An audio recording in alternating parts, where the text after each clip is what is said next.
Assalamualaikum warahmatullahi wabarakatuh. Perkenalkan, nama saya Vina Prisciliani. Saya dari jurusan Tadris Bahasa Inggris. Saya dari kelompok 3 magang di SMA N 1 Balong, Kabupaten Ponorogo. Langsung saja kita masuk ke poin pertama, yakni gambaran umum lokasi magang. Jadi dalam gambaran umum lokasi magang ini mencakup lokasi, visi, misi, tujuan, struktur organisasi, sumber daya manusia, sarana dan prasarana, serta prestasi dan kegiatan pendukung lembaga sekolah SMA N 1 Balong. SMA N 1 Balong merupakan sekolah berstatus negeri yang beralamatkan di Jalan Kemajuan nomor 8, Desa Karangan, Kecamatan Balong, Kabupaten Ponorogo, Jawa Timur. SMA N 1 Balong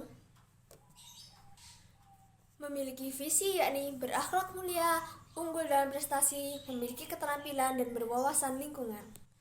Kemudian, misi SMA N 1 Balong adalah sebagai berikut: membentuk peserta didik yang berakhlak mulia dan berbudi pekerti yang luhur. Selanjutnya, meningkatkan prestasi akademik lulusan, meningkatkan prestasi peserta didik di bidang ekstrakurikuler, membekali peserta didik dengan berbagai keterampilan lewat mulak atau muatan lokal, dan menciptakan lingkungan sekolah yang bersih dan hijau.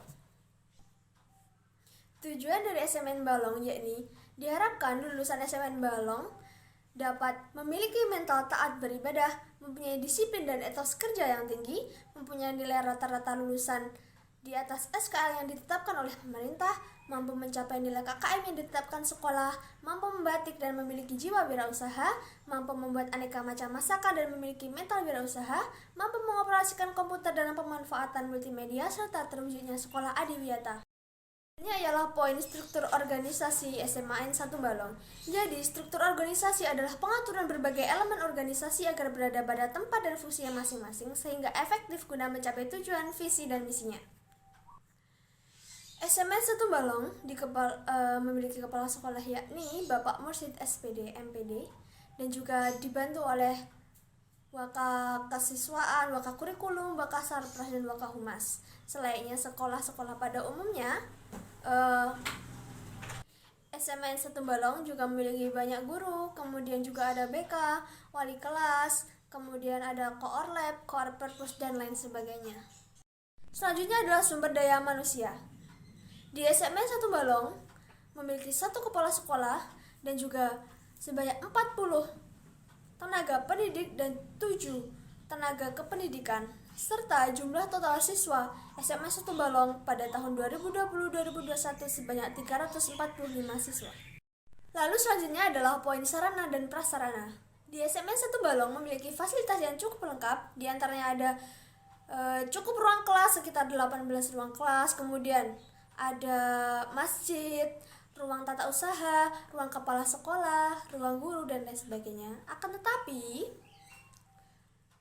ada juga beberapa fasilitas yang tidak dimiliki oleh SMA N 1 Balong. Di antaranya ada aula, ruang arsip, kemudian ada rumah penjaga sekolah, rumah dinas, dan lain sebagainya. Lalu berbicara mengenai prestasi sekolah, di SMA N 1 Balong siswa-siswinya juga sangat memiliki banyak prestasi dalam mengikuti lomba dalam tingkat lokal maupun regional. Ada 3 prestasi di SMA N 1 Balong, yakni ada prestasi akademik, prestasi non-akademik, dan prestasi seni budaya. Di antara contoh dari prestasi akademik yakni pernah ada siswa peraih nilai UN tertinggi se-Kabupaten Ponorogo, kemudian pernah berpartisipasi dalam Olimpiade Sains, kemudian esai, dan lain-lain. Kemudian untuk prestasi non-akademik contohnya ialah seperti lomba catur putra, bulu tangkis putri, lempar cakram, gerak jalan, dan lain sebagainya. Kemudian untuk prestasi di bidang seni budaya diantaranya pernah juara lomba karawitan, kemudian juga seni tari, dan lain-lain. Melihat banyaknya prestasi yang dicapai oleh siswa-siswi di SMA N 1 Balong, tentu hal ini didukung dengan adanya fasilitas dan juga kegiatan pendukung yang disediakan sekolah guna mewadahi minat dan bakat siswa-siswinya. Di antara kegiatan pendukung yang ada di SMA N 1 Balong yakni ada TBTQ, Rohis, Pramuka, seni musik, seni tari, pencak silat, bulu tangkis, dan lain sebagainya. Selanjutnya adalah poin kedua, yakni observasi dan refleksi. Jadi dalam poin ini mencakup kultur dan manajemen sekolah, perangkat pembelajaran yakni RPP dan juga perangkat penilaian yakni aspek afeksi, aspek kognisi, dan aspek psikomotorik. Lalu kita akan membahas tentang kultur dan manajemen sekolah. Jadi dalam kultur dan manajemen sekolah ini meliputi kebiasaan sedang dibiasakan atau yang sudah membudaya dan upaya-upaya pembinaan siswa dan guru. Jadi yang pertama ialah kebiasaan yang sudah dibudayakan atau yang sudah membudaya. Jadi kita menjumpai beberapa kebudayaan yang telah membudaya di SMA 1 Balong. Di antaranya terdapat tegur sapa antar siswa dan siswinya, antar siswa dengan gurunya, antar siswa dengan tenaga kependidikan, antar guru dengan tenaga kependidikan, dan semuanya saling menyapa, saling menghormati. Tidak ada perbedaan sama sekali. Akan tetapi terdapat beberapa perbedaan dikarenakan adanya pandemi COVID yang telah terjadi selama beberapa waktu terakhir ini. Jadi jika sebelumnya di SMA 1 Balong ketika guru bertemu dengan murid atau murid bertemu dengan gurunya, mereka saling menyapa dengan berjabat tangan dan mengucapkan salam. Namun akan tapi kebiasaan ini telah diganti dengan melangkahkan kedua tangan seperti ini untuk menghindari kontak fisik. Kebiasaan baru yang dibudayakan akhir-akhir ini juga bertambah, yakni diantaranya semua orang yang memasuki wilayah SMA 1 Balong termasuk guru, siswa, dan juga tenaga kependidikan, penjaga sekolah, maupun kami sebagai mahasiswa magang wajib memakai masker dan mencuci tangan sebelum masuk wilayah. Kemudian di setiap memasuki gerbang juga kami juga kita semua yang ingin masuk ke wilayah SMA 1 Balong diwajibkan untuk mengecek suhu di gerbang sekolah. Kemudian juga ada kami menjumpai ada beberapa siswa yang sering terlambat ketika masuk sekolah. Sebenarnya SMA 1 Balong memulai jam pelajarannya pada jam 7 pagi, akan tetapi beberapa siswa datang terlambat hingga setengah 8 atau bahkan lebih. Akan tetapi tetap diizinkan masuk jika alasannya memang benar-benar mendesak. Bagi siswa dan siswi apabila dicek suhu kemudian suhunya di atas 37 derajat, maka diperbolehkan untuk pulang dan beristirahat di rumah guna mencegah hal-hal yang tidak diinginkan. Selanjutnya adalah upaya-upaya pembinaan guru dan siswa. Jadi untuk pembinaan guru, setiap hari Senin SMA 1 Balong, guru-guru di SMA 1 Balong rutin mengadakan rapat mingguan, di mana pada rapat hari Senin tersebut, kepala sekolah menyampaikan berbagai informasi atau menyampaikan evaluasi yang telah beliau dapatkan selama seminggu sebelum hari rapat tersebut. Kemudian juga pada setiap semesternya sekolah SMA 1 Balong mengadakan evaluasi kinerja guru. Lalu untuk seperti workshop, kemudian seminar, dan pelatihan lain, SMA 1 Balong juga memfasilitasi guru-gurunya jika ada yang ingin berpartisipasi pada event-event tertentu, event-event tersebut seperti seminar, workshop, pelatihan maupun diklat, maka SMA 1 Balong akan memfasilitasi dengan surat tugas. Yang selanjutnya ialah pembinaan SMA 1 Balong kepada siswanya. Jadi untuk membina siswa dan siswinya untuk mewadahi bakat mereka, SMA 1 Balong menyediakan berbagai kegiatan ekstrakurikuler dan kegiatan pendukung seperti yang telah saya sebutkan tadi, seperti seni tari, karawitan, kemudian pramuka, dan juga ada TBTQ, ada pencak silat, bola voli, dan lain sebagainya. Untuk selanjutnya, perihal pelanggaran yang dilakukan siswa di SMA 1 Balong ketika kesalahan tersebut ringan, seperti mungkin terlambat atau tidak mengerjakan tugas, maka hukuman yang diberikan adalah hukuman secara langsung, di mana hukuman tersebut diharapkan dapat memberi manfaat kepada dirinya sendiri dan juga kepada pihak sekolah tanpa melibatkan kekerasan fisik, seperti membersihkan halaman atau maupun membersihkan masjid maupun sholat duha, yang mana kegiatan tersebut bermanfaat bagi sekolah dan bagi dirinya sendiri. Tetapi jika pelanggaran sudah masuk ke tahap berat, maka hal itu akan ditindaklanjuti oleh guru.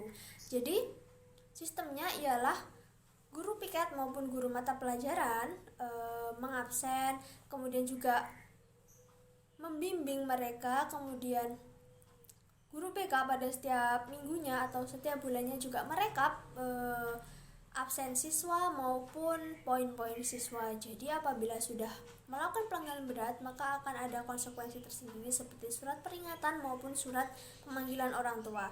Dan yang paling dan puncaknya ialah siswa akan dikembalikan kepada kedua orang tuanya ataupun di drop out dari sekolah. Akan tetapi hal ini merupakan berpresentasi sangat kecil. Jadi siswa yang memiliki pelanggaran-pelanggaran besar itu tidaklah lebih banyak daripada siswa-siswi yang taat. Perangkat pembelajaran, yakni RPP. Jadi dalam poin ini mencakup KIKD, indikator, materi pembelajaran, strategi atau metode pembelajaran, dan juga bahan pembelajaran. Jadi dari RPP yang telah kita amati, yakni RPP Bahasa Inggris milik Ibu Tina Rahmawati selaku guru pamong magang TBI, kami menyimpulkan bahwa KI dan KD telah sesuai dengan silabus, telah sesuai dengan yang berlaku di pemerintah Indonesia pada saat ini. Kemudian indikator juga sudah sesuai dengan KI dan KD, dan juga materi pembelajaran telah sesuai dengan KI dan KD juga. Di sini untuk materi pembelajaran, Ibu Tina Rahmawati selaku guru bahasa Inggris menginformasikan bahwa materi pembelajaran itu tidak melulu beliau ambil dari buku paket maupun buku dari sekolah. Jadi dari informasi yang kami dapatkan bahwa materi pembelajaran itu sangatlah meluas. Apabila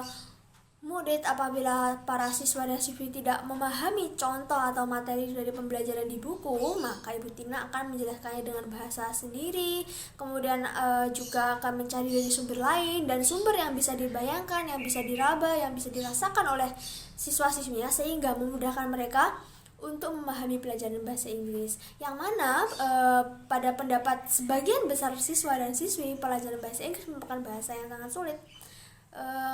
Dan juga contohnya ialah semisal di buku paket tersebut terdapat contoh naratif teks, di mana naratif teks tersebut menceritakan tentang menara Eiffel yang ada di Paris. Ketika itu para siswa tidak begitu bisa memahami apa yang disampaikan, dikarenakan mereka belum pernah ke sana, belum bisa membayangkan, dan juga tidak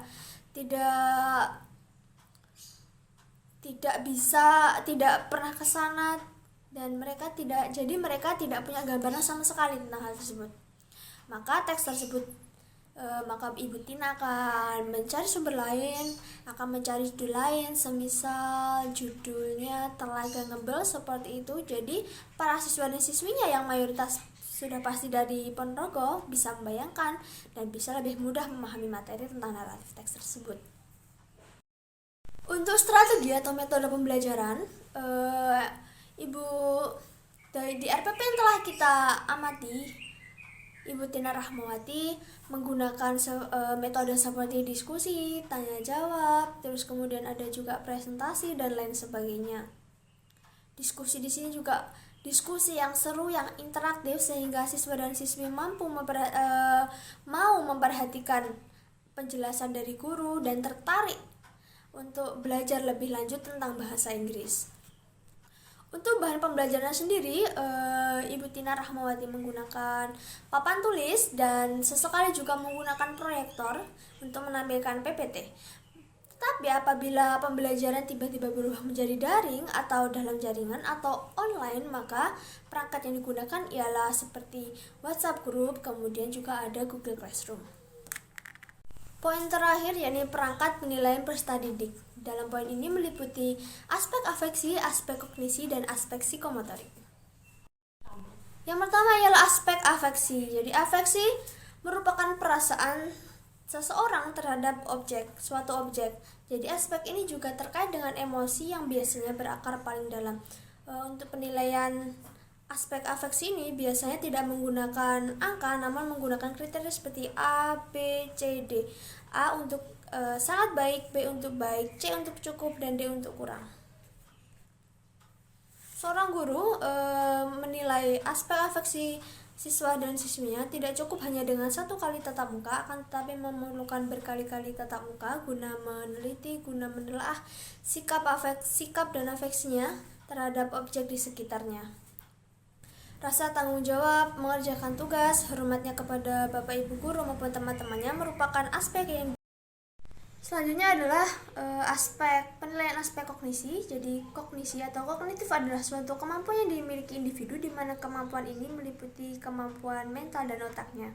Jadi untuk menilai hal ini, menilai aspek ini, guru hendaknya harus melakukan seperti tes, UTS, UAS, dan ujian-ujian lainnya. Jadi pada RPP yang kita amati telah ada atau telah tercantum adanya tes dan juga tabel-tabel penilaian untuk penilaian kognisi maupun afeksi dan juga psikomotorik. Kemudian untuk penilaian psikomotorik adalah domain yang meliputi perilaku gerakan, koordinasi antar jasmani, keterampilan motorik, dan kemampuan fisik. Jadi keterampilan ini akan berkembang jika sering dipraktekkan dan dapat diukur berdasarkan jarak, kecepatan, ketepatan, teknik, dan cara pelaksanaannya. Ranah psikomotorik adalah ranah yang menitik beratkan kepada kemampuan fisik dan kerja otot, serta seperti menghasilkan sebuah karya seperti karya seni atau seni tari dan olahraga. Jadi guru bisa menilai ini dengan mengamati fisiknya, mengamati apa yang ia hasilkan dari gerakan jasmani. Baik, mungkin cukup sekian presentasi yang dapat saya sampaikan. Ada banyak kurangnya, saya mohon maaf. Akhirnya, wassalamualaikum warahmatullahi wabarakatuh.